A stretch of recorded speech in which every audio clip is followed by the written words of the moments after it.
Hey everyone, it's Tracy Chen and I am back with another video on Australian immigration.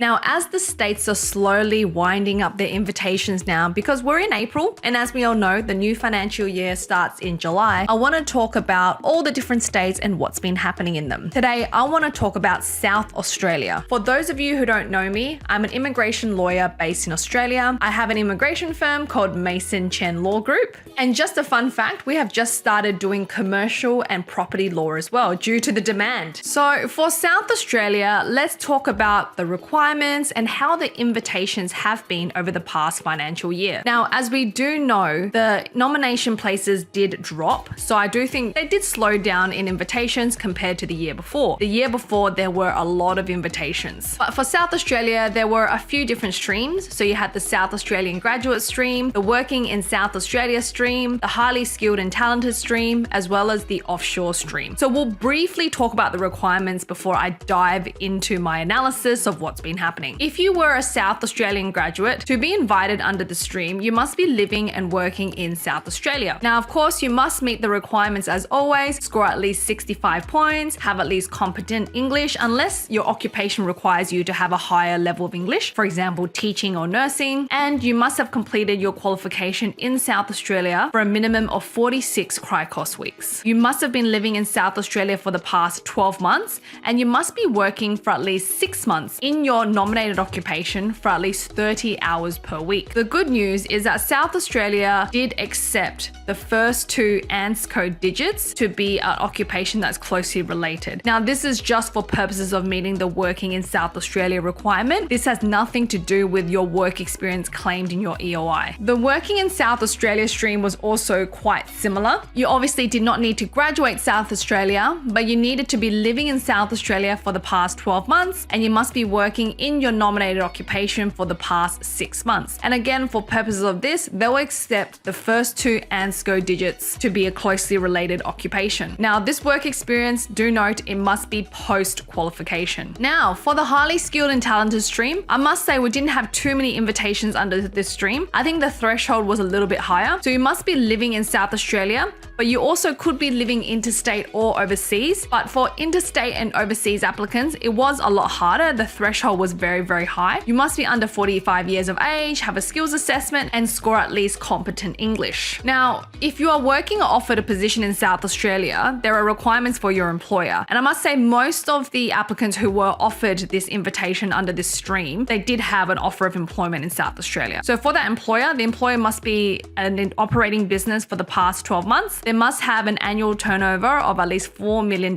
unless they're a startup company or they operate in outer regional South Australia or they support the defense sector. It could be exempt from this annual turnover requirement. There must be also a business of good standing, and there must be no adverse information about the business. So in addition to what I just spoke about, you must also have some other requirements. So for example, they favored applicants with high tech or digital industry experience, as well as applicants with defense or space industry experience. As for offshore applicants, you're welcome to apply. If your occupation was on the occupation list, they'll look at your years of work experience, they'll look at the occupation, and they'll also consider things like your English language ability. I don't think we got any invitations this financial year for offshore applicants. Last year, most definitely, but hopefully we'll get some in the next year. So this is how it went for us in South Australia. When they opened, which I can't remember when it was now, it might have been August or September. When they opened and we submitted our applications, we had a good steady flow of invitations. Obviously, applicants must have met the requirements. If they did not meet the requirements, they most definitely did not get invited. And then I reckon after a few months, the invitations started slowing down a little bit more, because previously South Australia, they are very quick in inviting their applicants. So if you meet the requirements, you may submit the expression of interest and the registration of interest,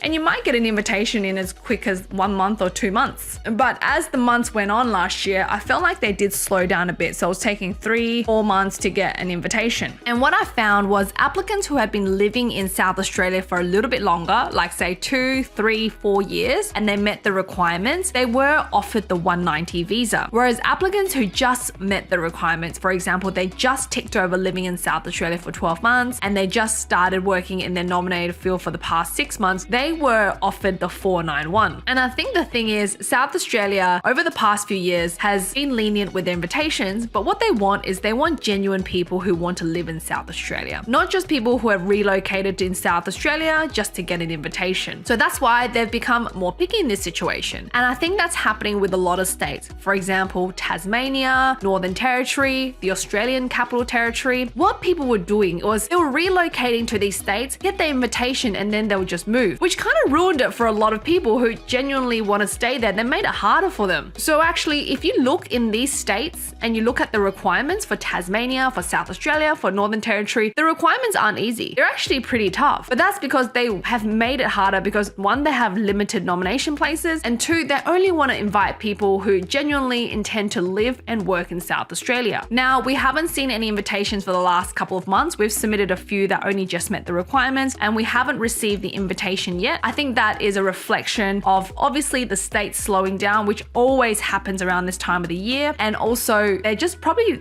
low on nomination places. Hopefully we'll see it pick up again in July or August. So yeah, I hope that was helpful, guys. In the next video, let's talk about Tasmania and then we can talk about other states as well. Drop in the comments below what states you want to hear about.